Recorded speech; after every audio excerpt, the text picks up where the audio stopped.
はい、どうも、こんにちは、カドルです。本日はですね、第2回となりますが、水子洗浄前なので、水属性ガチ勢対談をやっていこうと思います。いやー、結構期間が空いたね。なんかね、もう間に天元とかが来たり、もうなんかいろんなアップデートとか、なんかいろんな様々なことがあったわけですよ、この期間に。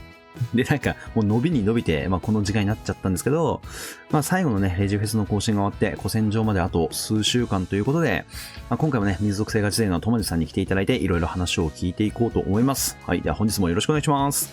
はーい、お色は芋2回団長、友地です。よろしくお願いします。はい、よろしくお願いします。すごい、前回の動画出したの、10月6日だけど、もう1ヶ月や。覚えてねえよ。収録日換算だと1ヶ月以上前かもしれないね、これね。まあ、状況は変わったね。状況はかなり変わった。変わった。前回の話を、うっすらと、もう俺もなんか半分くらい忘れてるところもあるんだけど、確かあれだよね。その武器とか編成例みたいなところを中心的に説明してきて、ワムオノとかが、強いけど使いづらいとか、あとなんかミスティークとか、そういうその排水系の武器にも可能性があるとか、なんかそういう話をした記憶がおぼろげにあるぐらい。まあそうだな。もうそのおぼろげの話は全て消え去ってったけどな。はい。ということでね、期間かなり1ヶ月ぐらい空いて、その間当然アップデートとかも入ったんですが、変わった水属性の環境っていう風なところも踏まえて、今回はキャラの優先度とか、あとは実際ね、細かい編成とかね、古戦場を想定した、そういうところについてもちょっといろいろ今日は話をしていこうと思います。はーい。ガチ勢対談ですが、この第2回目っていう風なところは、キャラとか編成とかのところに触れるので、これも毎回お決まりではあるんですけど、トメ団長があれですね、水属性にどのぐらい入れ込んでるかっていうそのクオン状況から最初に見せてもらえますか。はい、クオン状況がこんな感じと、半分以上水に入ってるよね、おそらくこれ。まあ全体で言うとね、今水で相当してるけど、全体で相当するとこんな感じになって。1列しか増えてないわ。どういったキャラが優先なのか。で、具体的に今想定されてる編成で誰が使うのかっていう風なところで、クオンの優先度がどうなるかっていうところもちょっと見ものですね、今回は。じゃあちょっとキャラの話とかも聞きつつ、クオンの優先度とかもちょっと触れながら聞いていきますか。はーい。はい。じゃあまず今回ですね、一番最初に聞いていくのが、水属性キャラのところですね。実際古戦場っていう風なところになると、手動もフロートも、肉集めもっていうところで、多種多様な編成が、使われることになると思うんだけど、その中でも、どういったキャラを優先的に採用していくのか、どういったキャラは厳選しておいたらいいのかっていうところを最初に聞いていきますか。ちょっとジャンル別に聞いていこうと思うんで、手動フルオート、どちらも使う、水属性で結構優先度が高いキャラと、手動で使うキャラ、とフロートで使うキャラっていう風なちょっと3パターンに分けて聞いていきますか。今画面に出てるのが大体使うキャラたちかな。最初にもう結論から言ってしまうとこのキャラたちを紹介するってことだね、要するに。そうだね。じゃあまず手動フルオート共通して使うキャラのティア1的なキャラからちょっと見せてもらえますか。じゃあ今回の明らかなティア1、ティア1、ティア0。ゼロですね。初めて聞いたけどティア0。いやハードですね。これは前回の対談から一番大きく変わった点かもしれんね。全体の強化的な意味では、やばいかもしれない。マジで強い。まだ、ここら辺、厳選できてなくて、あれなんだけど、アビダメ上限はもう当然15狙い。攻撃力 HP も高値狙いが一番理想だね。で、ATDR プラスは、指輪は、4ダメージ。できるだけ最大値を狙いたいね。なるほど。で、タイプなんだけど、残念ながら今、天元のせいで全部防御タイプに基本的になってます。なんだけど、連撃でいいんじゃないかな。じゃあハーゼが明らかに強いっていうのは結構聞いてる人がいると思うんだけど、具体的にどういう風なところが強くて、あと4アビについての有無についてもちょっと聞きたいかね。ハーゼの強み、それは何か。裏から、出てきた時、この聖地効果だね。この水属性キャラに月が完全に満ちる。もう、ぶっ壊れてる。本当に。月が満ちるイコール、ムーン弓の効果が乗るっていうことなんだよね。上限上がったり、別枠の攻撃力が上がったりと、超強化が入っちゃうと。ムーン召喚して、やるぐらいには強かったわけですよ、前回も。なのに、何この水属性キャラが月の満ち欠きに応じて水属性追撃効果。これ、巨差枠なんですよ。最大 40% です。もう出てきた瞬間に 40% に確定です。巨パワーの。いやー、これやばいよね、本当に。水属性、別枠のバフが少ないっていうところがあって、どうしても火力が出しにくい、ドコアサを使った場合に上限が出しにくいっていうところがあったんだけど、まあこれで週末が渾身に行けたりとか、誘惑に行けたりとかいう状況が発生してると。もうそもそもこの満ち欠け効果で、バフとしては多分、グラブル史上類を見ないぐらい高いと。とりあえず。もうこれでも最強。満月の時にこの3浴びですね。追撃をつけますと。終わってるね。これ別枠だもんね、完全に。これ別枠だね。被る追撃枠ないですね。もう、何も言うことないんや。まあ、あとあれだな、多分気になる人は、まあ、4浴びについてだろうけど、そこについてどうですか？まあ、もう今の時点で、そもそも採用されます。4浴びを入れたら、もう、なんだろうな。なんでここまでしたんっていう。DA 以上した際に、敵に4回水属性、ババババーンと与えると。ダメージもね、言うて結構高くて、200万オーバーとか当たり前に出す系統のやつだから、4回ヒットで。バブ召喚とかプラスすると、300万ぐらい出る時もあると。それを、各キャラでやるわけですよ。4浴びの取得優先度について、じゃあ聞いとく？まあ、もうなんか、聞くだけ意味ないような気もするけど、一応。まあ、そもそも必須なんだけど、しない意味もないよねっていうのが全てで、まあ、高難易度でもこの奥義を打てるっていうところもあるから、もう何にしろ全部強い。もうこれから多分ハーゼ入りが前提になる。ハーゼを入れないと、しんどい場面が多すぎるから、水属性やるんだったら4浴び取りましょう。みたいな感じかな。もう生きていいんじゃないかな。じゃあ、ティア1。やっとティア1だね。グミンですね。もう、グミンはね、こんな感じで、もう渾身一択でいいんじゃないかな。クオン入れてる関係上、まあ、最大火力360とか出るんだけど、150の防御値25に対して、きっちりダメージを出し切るっていうんでは、ここはもう最大レベルで、厳選しときたいところ。聞いてるとクオン優先度も結構高そうなのかな、これは。かなり高いというか、おそらく、ハーゼとグミンで、どっちにクオンを入れるかっていう話だったら、フレーズがない状態だったら、もうグミンにクオンを入れた方が効果量は高いんじゃないかなって個人的に思うかな。で、まあ、覚醒レベルは攻撃タイプにしてます。まあ、連続攻撃も悪くないんだけど、現状は今攻撃タイプでやってるって感じかな。グミンに関しては、手動もフロートもどちらも強いという認識で、グミンはこの枠に入ってるから。まあ、150とか、そこら辺では手動で使うっていう流れがメインになると思うけど、まあ、どちらにせよ、1浴びと2浴びでね、この2浴びでどこ朝つけて、最大4ターンまで殴れるっていう効果もあるし、この3浴びで、3回まで、攻撃ができると。グミンに関しては、このキャラでしかできないことが多すぎるっていうのが、まあ、採用の理由の一つだよね。上限が出にくいっていうところが、強いて言えばグビンのデメリットだったわけですよ。もう関係ないね。ハーゼがいるから出るから。上限を出しにくいっていうのが水属性のデメリットではあったんだけど、まあそれを全て払拭したハーゼさんが、このティア1グイーンをさらに押し上げたって形だね。はい、で、次が、ゼタと。ゼタはティア何になるの？まあ、ゼタに関しては汎用性っていう意味では、まあ、十分ティア1かな。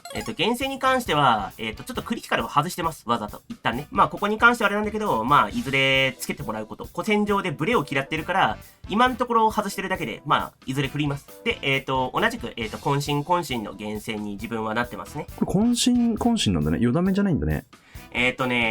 結構難しくて、前回5戦場の時に、渾身よだめで、自分はしてたんだけど、ハーゼが来てからちょっと状況が変わっちゃってるっていうのは正直ある。んだけど、意外と、ハーゼとゼータって同時採用することが意外と少なくて、まあ、これからの話全部ハーゼが前提に入ってきちゃうんだけど、いない場合は火力が出ません。まあ、現状俺は渾身で満足してるっていう状況が多くて、覚醒レベルに関しては連続攻撃にして、渾身にして連続攻撃できっちりダメージを出し切るっていうところを優先してるかな。ゼータなんだかんだ言いながら、やっぱり未だに第一線級のキャラですと。編成がある程度、詰まってる状況であれば、このサポアビの、TA 時、水属性追撃効果っていうのがとてつもなく強い。やっぱり水属性なんだかんだ言いながら、未だにやっぱり追撃の数で戦うっていう属性でもあったから、このアビリティを押さない状態でも火力が出る。だからポチを減らすっていう点ではゼタはとてつもなく強い。正直、フルオートっていうところではゼタは最適解になることも多いし、手動っていうところでもポチを少なくする。ないし、編成が詰まってないから火力をプラスアルファで伸ばしたいっていう時のゼタの採用としてはかなりありだと思う。はい。ポセイドン、厳選状況に関しては、今はこんな感じでやってます。で、リンボの厳選の方は、渾身、よだめですね。その火力を上げるための渾身。耳飾りに関しては、よだめ時上昇をどれだけ厳選できるか。まあ理想は12ですね。やっぱり分割キャラはよだめ時一択ですね。っていう感じで、覚醒レベル。このキャラも天元のせいで防御タイプです。まあ、多分連撃なんだろうね、きっと。そうだね。連続攻撃で、余ダメージを上げるのが、まあ、ド安定。ポセの使いどころっていうのは、黙ってても火力を出すキャラに通常でなるから、まあまあ、いかんせんこのサービンはバカ強ですと。まあ、高難易度でも強いんだけど、まあ、200ヘル等々で採用された時に一番困る、まあ、弱体に対する対策だよね。マウントだもんね、これ5ターンもな。これすごい強いね。いやー、やっぱ消去負荷っていうところも強くて、5ターンの間は基本的に、何も考えず殴れる。これがなくても、そもそも、短期で、理想編成に入ってくるキャラではあるんで、このキャラも同じく、ポチを減らしたいとか、ゼタと一緒にポセイドンを採用して、2人でずっと持ちながら殴っていくっていうのは結構安定かなって個人的には思ってるかな。次は、おー、まあ新しいメンツ。そうだね、前回、水着で、登場した、浴衣アニラ。水着で登場した浴衣アニラ。はい、まあ、浴衣アニラが、まあやっぱ強いか。強いね。厳選は、とりあえず EX リミットボーナスとかエーテリアプラスに関しては、渾身よだめは一緒です。ポセイドンと同じイメージかな。厳選状況に関しては、まあ、渾身安定なんだけど、この防御力とかは敵によっては振り分ける。で、覚醒レベルに関しては連続攻撃。まあ、ポセイドンと同じ理由かな。まあ、このキャラの性能っていうところなんだけど、サポアビ、このキャラも、ランタゲ、2ヒットっていう。ポセイドンよりは多くないけど、まあ、それでも2ヒットします。かつ、この味方全体でっていう、一旦目からは発動しない追撃なんですが、20回以上の攻撃を与えた次のターンに、追撃をつけると。これが味方全体に1割追撃だったっけかな。つけることができるんで、まあ、2ターン目から追撃をつけるっていう効果がね、レベルが上がっていけば、絶対 DA だったり、攻撃アップ、まあ、よだめアップ、ダメージ上限アップ、ディスペルガード、みたいな感じで、どんどん付与されていくっていう感じのキャラで、もう弱いキャラではないよね。ただ、初速がちょっと遅いかなっていうキャラではあるかな。まあ、デバフスローも持ってますよと。まあ、問題はこのサービですよ。このターゲットに関する。まあ、15回。もうこの時点ですごい強いんだけど、まあ、言ってしまえば2プラトンしますと。紅葉レベル、5で使用可能っていう風な感じになってるんだけど、だいたい6、7ターンぐらいで、レベル5になって、このサービを打ってくれるっていう、最後のダメ押しキャラって感じかな。バーストかける時の一手みたいな感じだよね、これは。手動であれば、バブ召喚とか、カルプリス召喚っていう風な感じに、合わせて、さらにそこで火力を出すっていうこともできるから、レンジが長い、敵に対して、一番安定のキャラじゃないかなと個人的には思っていると。はい、来ました。じゃあ、シャトラ。厳選状況。まあ、シャトラも同じく、おそらく防御とか減らして、クリティカルに振るかな、最終的には。奥義ゲージ上昇量もいらないかな。渾身でやってます。ただ、ここに関してはまた、例のハーゼ状況、同じように、ここが本当に渾身になるかっていうのは、余ダメージの可能性も全然あるし、渾身もある。どっちかっていうのはちょっと難しいかな、正直。まあ、結局、火力が出るか出ないか編成次第っていうところはあって、ただまあ、渾身が結構安定することが多いと自分は思ってるから、渾身をとりあえずつけとけば間違いないかなって感じかな。覚醒レベルに関しては連続攻撃がド安定と。これ、シャトラについてはあれだよね。なんかフレーズベレゴンを使った編成でめちゃめちゃ使い倒されてるような印象があるんだけど、今回まあフレーズなしの話をするんで、そういう場合どうかっていうところちょっと聞きたいかな。どうしてもね、主人公を何回も動かす。シャトラと主人公は動かすっていうよりは、グミを使ってどれだけ火力ねじ込むかみたいな戦いになると。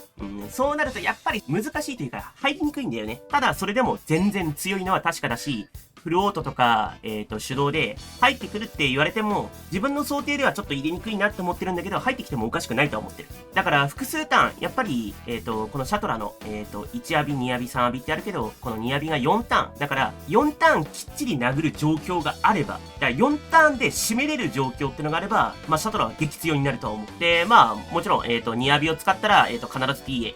で、1アビ、追撃つける。4割ぐらいつけるんだけど、これも強い。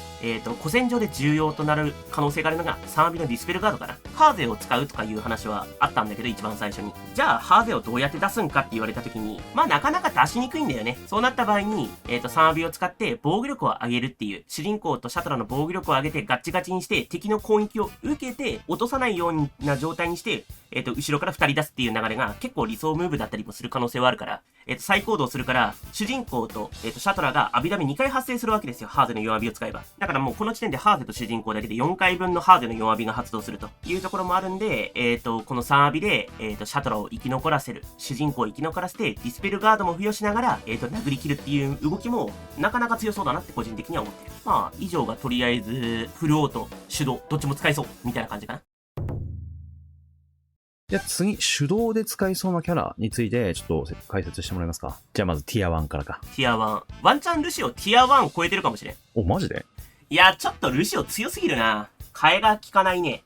ルシオに関しては、俺はフレズ専用の動きになっちゃってるから、あれなんだけど、フレズなしだったら TA 厳選とかして TA 確定にしてあげたりとか、まあ基本的には渾身で火力を出してあげるっていうのがド安定だと思うし、まあここに関しては、いつもの、渾身よだめは、編成によるよっていう話で、また、ルシオ防御タイプ、これは無限のせいなんですが、基本的には、まあ火力出る状態だったら連続攻撃でもいいんじゃないかなーって思う。ちょっとルシオに関してはね、フレーズだとね、シングルアタックしかしない、火力微妙な感じだから、なんか特に気にしてない。まあ、渾身で厳選しときゃいいんじゃないのぐらいの感覚だね。で、ルシオ、まあ、こんだけ強いって言ってて、なんで強いんだって話なんだけど、1、2、3アビ。まあ、全部有能だね。やっぱり1アビの追撃。まあ、オギゲージを上げるっていうところあるけど、まあ、追撃3ターンを持ってるっていうのが、もうそもそも強いと。で、2アビ。敵の火ダメージ無効1回。まあ、トリガー受け的に偉いよね、手動キャラなのに。で、問題のアビリティ、3アビですね。終わってますね。これが一番問題のやつ。これは大問題ですね。何をするか。もう簡単ですよ。最強キャラにつけてくださいって書いてます。まあ、例えばだけど、まあ、グビにつけてくださいと。ああ、もう最強ですと。まあ、そうだろうね。360万ぐらい出るって言ってたかな、さっき。そうだね。360万の、水属性追撃9割。2ターン。まあ、そら強えよ。で、TA 確定。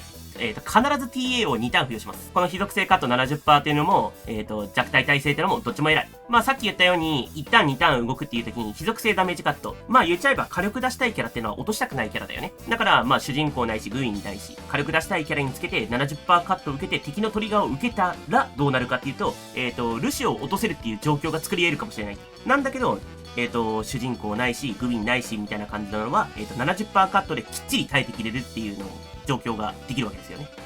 強い。まあ、現状あれだね。正直、パーテとかいろいろ実装しましたけど、ルシオを抜かしてくれる。編成から抜けるっていう状況を若干期待しました、私は。抜けなかったね。パーテ来たら一緒にいるんだもん。いや、これさ、ルシアに関しては結構古いキャラで持ってない人めっちゃ多いと思うから、でも今更みたいなところあるじゃん。今回の古戦場を考える上で、まあ手動キャラだと思うから、まあ、手動するっていう風になった時に、ルシオを、リンチケとかでわざわざ取るかっていうところでめっちゃ迷ってる人いると思うんだけど、そういう人に対してどういう風にしたらいいと思う？正直言うんだったら、今回の古戦場やるんだったらルシオ取りましょう。いずれ、型落ちになるかもしれないっていう話はずっとしてる。実際のところ。なんだけど、ルシオが型落ちする前に他のキャラが型落ちになるんよ。まあ、現に今そうだよね。もう数々のね、強いカリオストロとかさ、サンダルホンとかさ、クラリスとかいたけど。いや、抜かしたいんだよ、こっちも。さすがに古いキャラだしな。でも、新しいキャラがあって、思って何年経ったと思ってると、こっちは。もう無理だよ。抜けないよ。やるんだったらやるしかない、取るしかないんだよ。じゃあ次が、ティア 0.5 の次だから、これはなんだ、ティア。今回紹介してるのは、まあ、基本的にティア1です。まあ、ルシオよりは若干劣るね。さすがに。でも、いないと困る場面もめっちゃ多いね。まあ、エリカの厳選。基本的にエリカは弱体を上げてます。エリカの、3アビ。まあ、後で言うんだけど、まあ、デバフなんで、弱体成功率 100% でも、古戦場の敵に対しては一発目からミスる可能性があります。なんで、弱体成功率を、おそらく古戦場の敵だと 110% ぐらいからスタートのはずだから、3アビを確実に入れるために 10% 以上盛るっていうイメージかな。あとはまあ、エーテリアプラス、まあ、ヨダメジでも渾身でも何でもいいんじゃないかな。まあ、あんまり殴んないからね。渾身でも全然いいかな。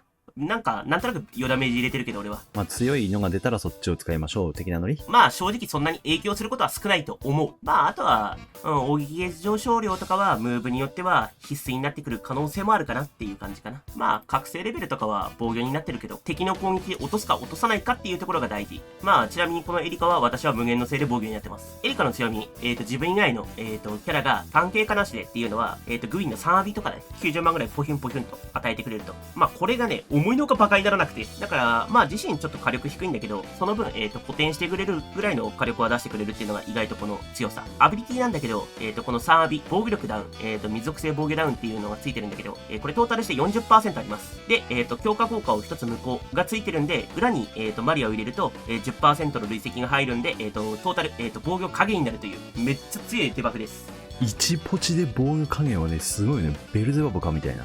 そう、めっちゃ強い。まあ、ディスペル持ってるのも普通に偉いしな。ちなみにね、攻撃を下げないから、キャラを落としやすいっていうメリットもあります。で、ニアビ。なんかよくわかんないけどめっちゃ強いよ。わかんなくはねえだろ。まあ、あれだよね。もうクリ隠させるっていう最強の。エリカのニアビを使った状態のグイン。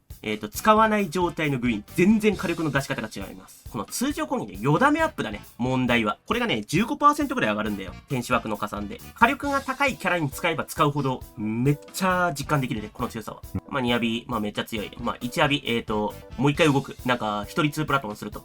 いや、てかなんかそう考えるとさ、もう1、2、3全部強いんだよな、このキャラ。結構地味に見えて。このキャラも向上っていうところがエグいよね。グビンとエリカ向上だからね。なんかグインは、なんか普通に肉集めとか、そのなんか周回系でも使うからあれだけど、エリカに関しては、狙ってサプチケとか切ってる人少ないと思うから、まあエリカはね、微妙にそこだけ抜けてるっていう人多いかもしれないね、ひょっとしたら。やっぱり、その複数ターンというよりは、まあ短いターンをがっつり、固定ムーブで動かすって言った時は、もう選択肢としてはもうほぼ固定になるかな。で、奥義言った時に、さっき奥義ゲージ上昇を上げるみたいなあったんだけど、オードスティアンが即時使用可能っていう。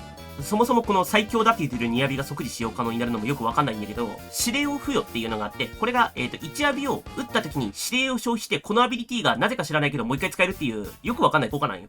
ハーゼが、使う関係上、強さである必要がなくなっちゃったと。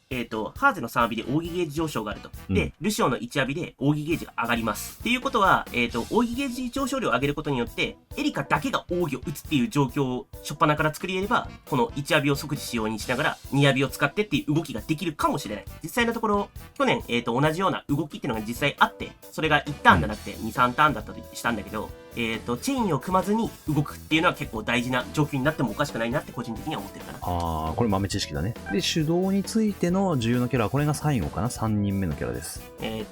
バブリス。まあ、厳選状況に関しては、分を入れてるんだけど、まあ、攻撃、ないし、アビリ上限。まあ、オギダメ上限とか抜かしてもいいけど、攻撃力に振ってあげると。で、これアビ上振ってるけど、これは渾身の方がいいかな。渾身で、エーテリアプラス耳飾りの方はよだめ。まあ、できれば高値。覚醒に関しては連続攻撃が安定かな。ワム術の使い方、手動で、1アビの右側を打ちましょう。終わりです。まあ前回ね、ウーノっていう選択肢があったわけですよ。なんだけど、なんか気づいたら、ワムリウスの方が今回強いんだよ。去年は150ウーノの方がワムリウス強かったんだよね、確か。まあ95、2ターン締めっていうのが去年の95のムーブだったりするんだけど、今回95、1ターン締めがいけると。そうなった時に、ウーノよりもワムリウスの方が強い。じゃあこれについてはあれだね、ちょっと見せてもらうか、後で。ぐらいかな、手動でワムリウスの使い方っていうと。はい。じゃあまあ手動キャラについてはこんな感じで。じゃあフルオートで使いそうなキャラについて次ちょっと聞いていきますか。はい。出ました。話題のキャラ。いやー、カシウス強いよねー。カシウス持ってる持ってないみたいなところで、まあ数週間前結構ざわついてたね。持ってないから持ってるからっていうのは実際どんぐらい差が出るんかって言われると、もうカシウスは一択でディスペルを常に売ってくれるからっていう理由なんだよね。結構なんか水属性フルオートっていうかまあ結構ディスペルについてさ、うまく対応してくれるキャラ少ないもんね。いや、そうなんだよね。ダメージは出すけど、ディスペルをガンガン打つっていうのは、まあ言うてそれ以外だったら、シャレムとかね、バジラとか扇ディスペルあるわけですよ。なんだけど、噛み合わせっていうのめんどくさいじゃん。まあ、巨様なダイバーとかあるからな、水は。なった時に、まあ、古戦場最近、扇を打たずに殴り切るっていうのは結構多いから、耐久もディスペルも火力もどこも強いっていうね。そういう意味では、カシウスはなかなか替えがいないキャラではない、あるんじゃないかな。でもちょっと一番それ厳選聞いてなかったから、ちょっとカシウスの厳選について聞いてみますか。まあ、安定、アビジョ。まあ簡単なね、耳飾りもいっぱい浴びやめ打つからよだめにしましょう。覚醒レベルは、まあフルオートだったら防御でも全然いいと思うけどね。まあ多分カシウスをフルオートで使うっていう風になったら、古戦場視点だったら多分200ヘル以降だもんね、おそらく。いっぱいバフつけてるものをカシウスでガンガン消していくっていう流れが安定だと思うから。うん。ってなるとやっぱ防御になっちゃうのかな、そうなると。はい。で、フルオートで必要なキャラ、まあ2人目なんだけど、これ何これ。ああ、そうだな。俺はね、ハロウィン苦手ないんよ。なんかハロウィンのキャラほぼ持ってないんよ。実は。まあ、ビカラも持ってないよね、そうなると。まあそうだね、ビカラロゼット。まあこれ要するに未所持で絞ってるってことでしょ、今。そうですね、まあどっちもハロウィンと。まあ、ビカラについては結構話題になったからね。まあ団長は今回は手に入れなかったと。水キャラ、このキャラだけ持ってないね、水キャラは。まあ残念ながら持ってないと。でまあ多分あれだよね、団長は今回なんか結構めっちゃ走るっていう風にしてたから、まあなんかほぼほぼ手動で考えて、まああえて取らなかったみたいな感じなのかな、おそらく。そうだね。やっぱり、いろいろ考えてはおったんよ。で、ビカラもおそらくね、厳選状況とか、まあ、言うてアビ状だし、耳飾りもよだめだろうなってのは察してて、まあ、言うてカシウスと同じぐらいのアビリティで戦っていくキャラだよね、明らかに。まあちょっとあれだね、ハロウィンビカラについては、まあ俺がめちゃめちゃビカラ好きっていうのもあるんだけど、ああ、まあそうだね。結構なんかね、詳しく解説して、なんか編成例とかダメージ検証をした動画があるんで、うん。ちょっとビカラについて知りたい人は今ここにサムネ出してると思うんですけど、まあそちら見ていただいてって感じですね。概要欄にリンク貼っとくので。やっぱカシウスとビカラの相性っていうのが良かった感じ？やっぱね、そのビカラはランバージャックみたいな感じで、アビリティ発動に対してそのダメージを出していくじゃん。やっぱね、カシウスは、アビリティの発動回数も多いし、あれだよ、そのフロートに対して役割も持てるし、あとはね、その同時に採用しやすいよね。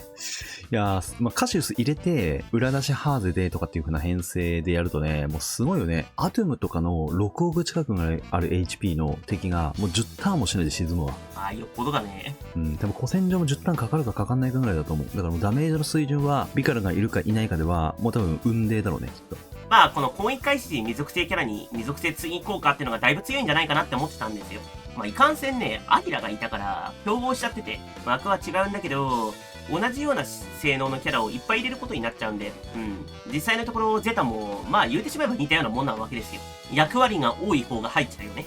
結果的に。って感じで、私は今回手動っていう意味では見送りましたと。フロートはわからないけどね。まあ、フルオートはもう、サポアビ1と2アビだろうね。一発風船パンって割れただけで1000万出るから、いかれてる本当にこのキャラ。はい。まあ、じゃあビカラについてはこんな感じですね。で次にフルオート、最後のキャラですね。シャレム。弱体成功、渾身を入れてます。まあ、ここに関しても結構難しいけど、高難易度で使うキャラなんで、弱体成功がド安定かなと。で、できれば俺、個人的には防御入れた方がいいかなって思っちゃってるかな。やっぱり HP がめちゃめちゃ低いシャレムは。結構ね、防御寄りにしちゃってるかな。まあ、フロートで使うっていう風にやったら、やっぱり150、200減るだろうから、やっぱ耐久はちょっと意識しないといけないね。まあ、シャレムに対してはね、こんな感じで防御タイプ振ってたりとか、まあ、高難易度で今使ってるっていうのも当然あるんだけど、また同じく天元なんだけど、まあ、そもそもね、火力を期待して入れるというよりは、アビリティに期待して入れるっていうキャラなんで。うん。で、これもあれだよね。1アビ0ターンでさ、撃つようになったからすごい偉いよね、これ。いや、そうなんだよね。まあ、めっちゃわかりやすく言うと、このサービが強すぎる。このサービのね、6ターン、DATA 下げます。去年も、シャレムとりあえず入ってたんだよ、フルオートに。なんでかっていうと、DATA、6ターンダウンするから、言っちゃえば、6ターンの間、シングルアタックしかしないんですよ。攻撃が痛い敵に対して殴るときに、シングルアタックしかしなくなるっていうのはすごいメリットなんだよね。で、なんだかんだ言いながら、さらに強い、このカルマよ。3アビとかもろもろ打った後に、このカルマを打ってくれるんで、アビリティの使用間隔を3ターン短縮してくれると。で、この2つは、言うて、力キが長いから、フロートで殴っても、アビリティをあんまり押さないっていうキャラでも強いし、奥義打ったらなんかスロー打つし、ディスペル打つし、だから役割多い。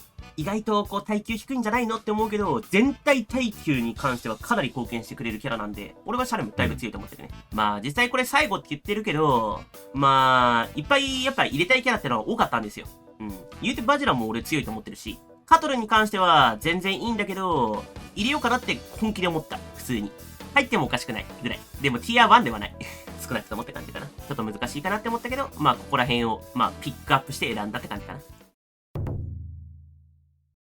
はい。ということでなんかキャラについていろいろ聞いてきたので、まあ次はね、まあ気になる実際のムーブについてちょっと見せてもらいましょう。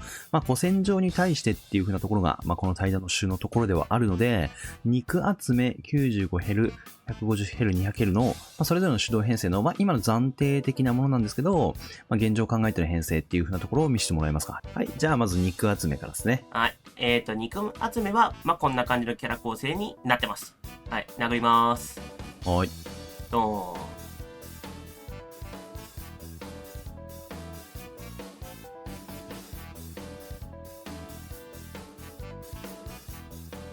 おー、削れるな。いったわ。まああれか。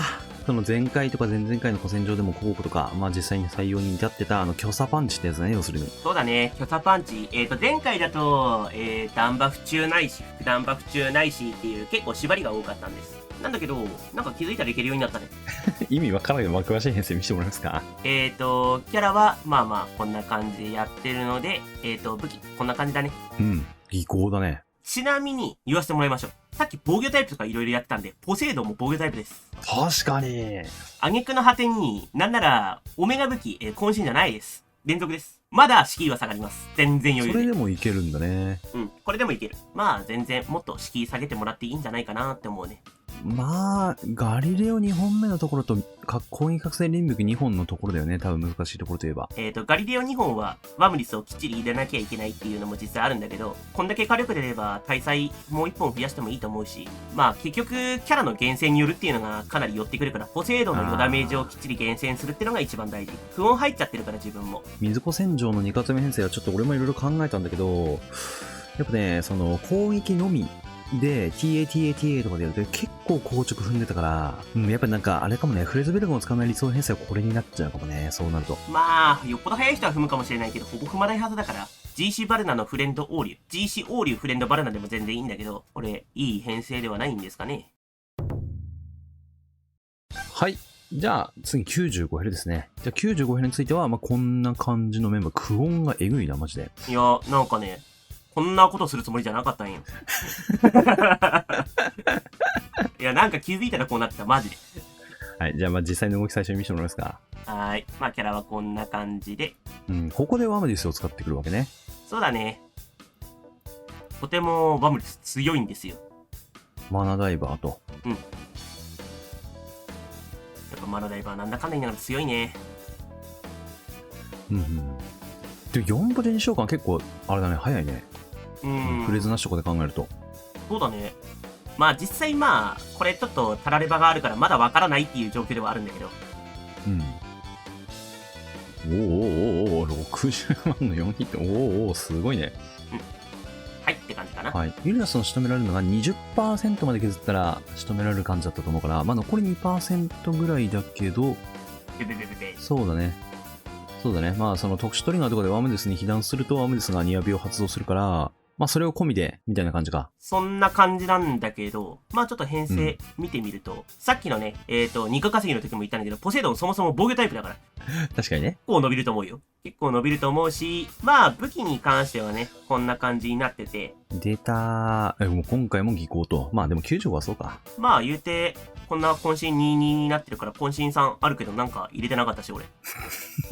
それは意味わからんまで。なんか入れてなかったね。3あるのにね。今回は、やっぱ主人公の音を打つから、あえて1本ミルグレスじゃなくてブルースウェイにしてるみたいな感じか。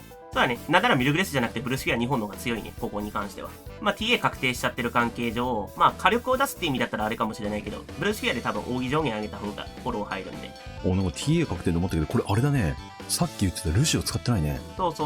これはね、ルシオ使わないから。これめっちゃいい編成かもしれない、これ。ワブリスの一読みめんどくさいけどね。でもいないキャラよりはマシだろうな、きっと。召喚石がこんな感じだね。一面だね、これも。バブとカリプリス召喚して、技巧を確定させるって意味ではワムリスが入ってきてみたいな感じかな。なるほどね。でもなんか結構肉集めで使ってた武器がそのまま使えそうな感じだから、かなりいいかもしれない、これは。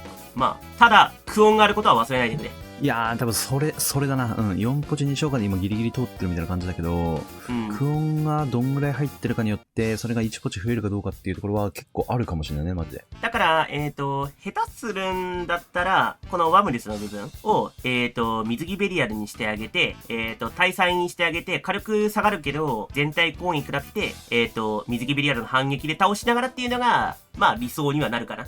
ちなみにこれマナダイバーだよね。マナベリあれだよね、多分。ウロボロスですね。じゃないと無理だね。水属性はね、ウロボロスミニステルと、共に存在する属性なんで。確かに、刻印もワグは2回攻撃はするわ。もうこれないとやってらんないぐらいになるからな。本当にそう。だからしんどいと思うけど、もうちょっと頑張ってやってほしいかな。うちの団もあれだね。ウロボロスミニステルはもう全員集めてこいっていう風な、指令が下ってるね。そうですね。みんな、おえつを上げてたね。でも95であれだな。思ってるばかりなんでもなんかあれだね。ワムディスが、前回ウーノだったけど今回ワムディスっていうのはこれあれか。ワムディスが自分で TA 確定するのが偉いのか。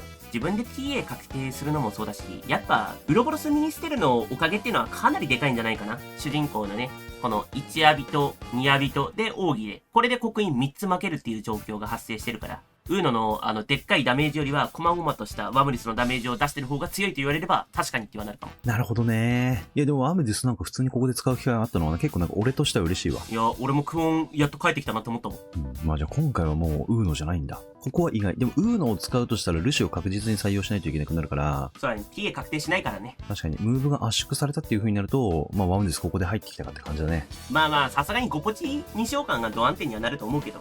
まあ、詰めた感じだとここまでいけると。そうだね。はい。じゃあ次150ヘルですね。150ヘルを、おー、なんかあれだね、顔ぶれが一気に違ったね、今回は。キングかなこれはね、キングでも義族でもいい。あれだね、11月9日の、期待を込めて義族ということで、とりあえず。あ、そっか、貴族。なるほどね。じゃあ、はい。じゃあ見せてもらうから、実際に。はい。うん、バブ召喚から部から入ると。うん、バブ召喚から入るんだね。そうだね。主人公がね、お帰り願うんで。データ、ここで登場しますよ。最強キャラ、ハーゼ。いやー、ぶっ飛んでますね、マジで。ここで来るのね。おー、すごいな。おい、これひょっとして1ターンで終わる感じこれひょっとして。まあ、見てればなんとなくね。そんなわけないだろ。ダメージえぐ。やば、俺のグイーンこんなに出るかな。これがクオン。やべえ、強いな。ヴィンセントクオンですね。全部300万ぐらい入ってるし、ハーゼ。おー、すごっ。一応10% だね。これあれね、確かね、ナルグレートオールの一番最初の、携帯変化前は防御値25だから、これ古戦場と同じ防御値のはずだよね、これね。そうだね、古戦場と全く同じ状態かな。ああ、じゃあもう通ってるね、これ確実に。まあ、一旦だしね、鳥が完全無視だし。うん、これ確実に通るムーブだね、じゃあこれは。うん。おもろい。じゃあこれはちょっと見せてもらえますか。編成。もう確実に通るムーブっていいね。紹介しやすい。うん、デバフ意味関係ないからね。デバフっていうか、相手の鳥が関係ないからね。お、あれなんだね。和物じゃないんだね。意外。ハーゼ弓。これが強い。っていうか、ハーゼが強すぎる。和物3本入れるよりも、ハーゼ弓入れて、ハーゼのサービス使った方が上限が上がっちゃうんだよね。やっぱグイーン。言うて和物編成3本だと上限が出ないんですよ。あ、そういうことか。和物3本だと、まあ、なんかその上限が低いって言ってたけど、和物とルーン弓併用できるくねって思ってたけど、まあ、要するに火力役の武器と上限役の武器で分けた方がバランスがいいってことか。要するに。そうだね。なるほど。おもろいね。週末は、週末渾身ね。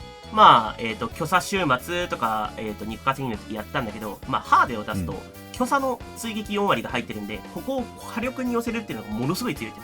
ああ、そうか。もうだから強さじゃなくていいのか、そもそも。だからまあ、今さっきのムーブをして、まあ実際 5% までいってて、おそらくだけど、どっかのポチ、1ポチぐらい弾けるっていうのもあるかもしれないんだけど、ルシオとかエリカが TA 確定してるわけじゃないんで、上振れたら減らせるけど、まあ、安定はこれ、今あれなんだね。ハーゼ裏出しになっちゃったか。まあでもそこまで強いキャラ来ると思ってないけど。なんかあれだってね、そもそもさ、これの1個前だと、ミスティーク使ったスパルタみたいな感じだったもんね。そう。もう、革新的だなって思って、ミスティークスパルタって思って喜んでたんだけどね。俺もあれ絶対に通ると思ったからさ、もう俺ミスティークにもうヒーヒー突っ込んじゃったんだよね。俺のハーゼがヒヒ食っちまったみたいな感じになったね。いかれたなこれ。でもさっきのダメージの出方えぐいもんな。1ターンで通るんだこれ。まあ、だいたい40秒ぐらいじゃないのかな、言うて。まあね、まあ、今回はキャラの敷居が多少高いっていうのもあるんだけど、実際これでいけると。で、石がこんな感じで。変わってないな、1個も。いやーもう、これド安定なんだよね、水は。いや、すごくね。だってこれさ、やってること95減ると一緒なんだよね。だって、バブ召喚カリブしてポチポチポチってやって攻撃して終わりみたいな。まあ、眺めとくだけで終わっちゃうよね。はあ、結構時代、いや、150でこれか。おもろいな。フレーズないからといって、もうハーゼが強すぎて。まあでもなんかこういうムーブを通そうと思ったら、ハーゼの弱み取ってないとそもそも無理だね。そうなんだよね。やっぱり、1回行動につき、やっぱさっき見てたと思うけど、300万ぐらい出ちゃうから。そうだね。なるほど。まあでもこれ、肉集めからずっと同じような武器で来てるから、ある意味エコかもしれん。いやー、もう、物返してくれよ正直、技巧がね、ハーゼ弓のおかげでもう上限が和物入れるよりも上がっちゃったんだよね。トータルがね。和物よりも強いんだもんね、こっちの方が、火力的に。そう、だったら火力きっちり出る編成して、上限を打たせる編成にした方が分かりやすいよねっていう。はい。では最後に、200ヘルですね。ちょっと200ヘルについては、実際の敵が見えないから、まあちょっとムーブがかなり作りにくいっていう風なところで、まあ今までちょっとあんまりやってこなかったんですけど、まあトマリ団長はね、若干それっぽい編成をもう組んでたっていうことだったんで、ちょっと200についても叩き台みたいなところじゃあ教えてもらえますか？じゃあ 200L はこんな感じだね。マナダイバーだね。OK、じゃあちょっと動き見せてもらえますか？はいよー。はい。じゃあまあ、一旦準備。まあ適当にポチポチポチーっとね。これちなみに231が正しいね。確かに。まあ、そういう説もあると。まあ、デバフもろもろ入れて殴ってきますと。マシュルがあると、もう最初から学べる発動するのにね。で、これでだいたい85手前着地かな。火力だけで見るといっちゃってるんだけど、防御値もっと高いから、さすがにいかないと思う。で、ここで、おそらく、85分になるかな。でね、ポセロスさんで受けますと。まあ、これがね、ウヨボロスを取ってくれって言った理由の一つでもあるんだよ。まあもう全然違うだろうしな。ウロボロ触らなしでこれ。で、ポセイドンのサービがね、がっつり効いてるんで。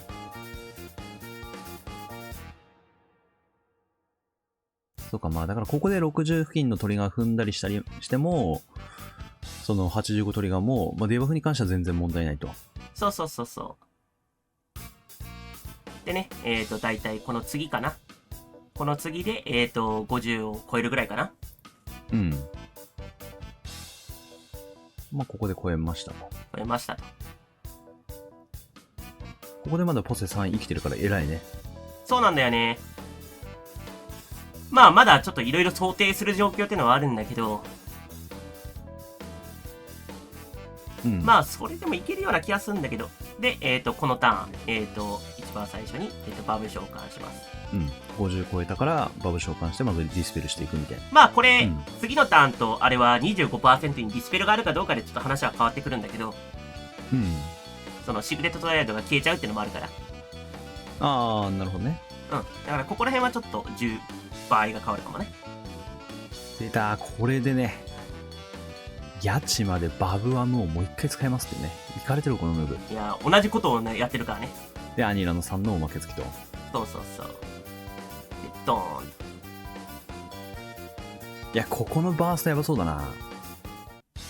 まあ、ここでね、アニラが使えるの面白そうだよね。やべえな、このダメージ量。多分、これでプラス1ターン殴る感じかな。ラスト、ダメ押し。多分出てると思うけどね。まあ、一応ね、まだまだ火力出せるんで、主人公は。はい。じゃあ持っていきましょう。出過ぎてますね。いや、最後の1ターン絶対いらんかったね。絶対いらなかったね。出すよね。まあ、防具タイプのポセイドなんで、まだまだ。確かに。永遠に防具タイプコストるわ。じゃあこれもちょっと編成見せてもらえますか？はい。また技巧。ずっと技巧やん。いやね、技巧が強いんだって。オッケー。で、召喚石が召喚石がこんな感じだね。一緒だね。ここハーマーである必要もあるかっていうのはあれだけど、まあ、やっぱりいっぱい殴ってよだめが欲しいからハーマーを入れてるっていう状況。再使用不可なんで、ヤチマで召喚するとバブと、ワムリスが確定すると。実際さっきバーストのところなんだけど、ヤチマを使えば、シークレットトライアド一旦短くできるんで、そういう意味ではヤチマ召喚シークレットトライアド一旦短めにしてバーストターンを一旦早めてもありかな。なるほど。じゃああれか、アニラの3が使えるようになる6ターン目から一応バーストできるんか。ここら辺はね、いろいろ順番変わってきたりとか、実際火力余剰だから、奥義打ちまくるじゃん。バブである必要もないとは正直思ってて。例えばだけど、ここをバハにして、ここをバブにして、そうすると、ヤチマの召喚ターン短くなったりとかするし。おもろいね、これね。オーバートランスで奥義何回も打てるっていうことができるからこそ、こういうのができるよね。まあ結構、やっぱり荒削りだし、敵の攻撃によってはっていうところはいっぱいあって、まあでも、この編成の俺は、ミソだと思ってるのは、パーで使ってないじゃないですか、これ。パーでね、この道掛け効果が3ターンしかないから、なんだけど、まあこの編成見てくださいよ。ゼタが落ちやすい可能性があるんですよ。最後のバーストターン、実はゼタ、役割、TA 追撃しかないんで、パーで出ればね、追撃1個プラスして上限盛れるよね。最強だね。最強だね、マジで。バーストターン2億とか出てるけど、多分 2.4 とか出るようになるね。この編成、やっぱり自分が強いなって思ってるのは、実はね、ディスペルされてもね、全然追撃残ってるんだよね。だからディスペル食らって、ハーゼが出てくる。がっつり上限上げて殴る。みたいなのが一番理想なんじゃないかなって個人的には思ってるから。いやでもこれなんかアニラの3を使ったそのバーストターンによっては、なんなら55ぐらいで着地した後に、そのバブ召喚してバーストかけて、35トリガーまで、その50踏み倒すみたいなこともなんならできそうだね。だから、敵次第ではね、動きいっぱい変えれると思うから、ポセイドのサービが5ターン効いてるっていう関係上、デバフも無視できるんだよ。なんならね、この召喚のところね、ガブリエルと入れ替えれば 70% カット持ちながら入れるから、思いのほかね、この編成通るんじゃないかなっては思ってる。まあ正直主人公のアシュラもマストじゃなさそうだから、そこディスペルにすれば前半のディスペルとかもなんとかなりそうな。まあ正直1ターン目のバブ早めてもいいしな。やちま召喚できるんだったら全然短くできるし。いやー、おもろいね。なんかね、シャトラーを使ったレスラー軸とかもちょっと考えてみたんだけど、まあ、いかんせん墓地多くてどうしようかなっていうふうに思ってたのよ。でもなんかさっき言ってたけどさ、これオーバートランスマナダイバーってエレシキガルじゃん。エレシキガル使えるんだったらそれエレシキガルの方が強いわ。なぜか知らないけど、水のエレシキガルは10ターン目まで殴れるからな。何も考えずに、このムーブがトータルするじゃん。1分20秒ぐらいね。それボーダーぶっ壊れんじゃないかとしたらそれ。いや、だから水はボーダーぶっ壊れるよ。でもちろんあれじゃん。フレゾの編成も多分考えてると思うけど、フレゾの編成はこれより早いわけじゃん。お前全然早いね。皆さん水子戦場のボーダー終了のお知らせかもしれません。こんな感じで考えてますね、私は。はい。今回もすごいね、いろんな情報を、お話しいただいて、ともやさん本当に来ていただいてありがとうございました。俺、ボーダーバカ狩りして自分が首絞めるんじゃねえかな。さっきの巨様のダイバーの下りはな、ちょっと俺が想像してたよりもだいぶ早かったな。まあもちろん綺麗に通ればの話ではあるけど。まあさすがにね。まあ水属性キャラ、結構なんか約定も来てないし、結構なんか、もうどういう風になるんだみたいな。アップデートもう少し欲しいんじゃねえかっていう風な感じをちょっと思ってたんだけど、まあ、今回の対談を見る限りだと、もういつでも古戦場バッチコイみたいな感じの状況だから、思いのほかやっぱ水属性強いなっていう風に思ったね、今回。そうだね。やっぱり最後の200の編成とかは、まあ結構昔のキャラというか、新しいキャラ使わないでやってるから。アニラ使ってるけどね。まあ確かに。確かにね。まあ。アニラは昔のキャラではないですが。まあ、アニラない状態でもすでにね、あれに近しいダメージが出せるっていうのはもうすでに分かってて、水属性、おもろい属性じゃないかなって個人的に思ってるね。確かに。いやー、これはちょっと古戦場準備の編成の動画とかも今後上げていく予定だけど、ちょっとね、いろいろちょっと温度感とか変えなきゃいけないなっていう風に再実感したんで、いい対談になったと思います。じゃあ、それでは、今回いろいろね、ちょっとお話しいただいたとまじさんに、ちょっと感謝をしつつ、最後にね、とまじさん長の方からなんか告知とか、なんか宣伝とかあれば、ぜひよろしくお願いします。はい。まあ、いつも通り、配信を見てくれてる方はわかると思うんですが、まあ、月水金で、21時から、基本的には配信をしています。で、もう一つ新しい告知があるんですよ。名刺を開設しました。おー、とうとう思い越し上げたか。どうしようかなって思って、と、まとじでちょっとランクが上がっていくようにしちゃうと。それだけ言っても絶対わからんだろうから今ここに画像出しておくけど。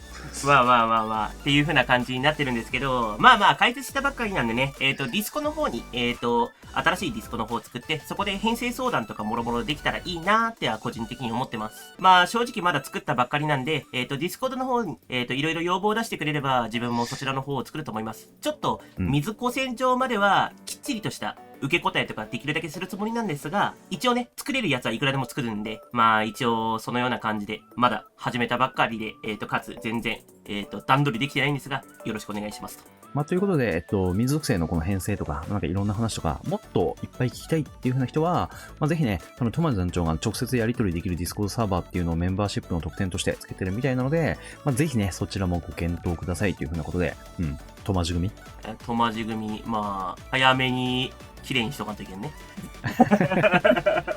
もうなんかあれだろうね、先に入ってもらった人ともうなんか一緒に作り上げるメンバーシップになるかもしれない。もうそうだね。トマジと一緒に作ろうメンバーシップの可能性あるね。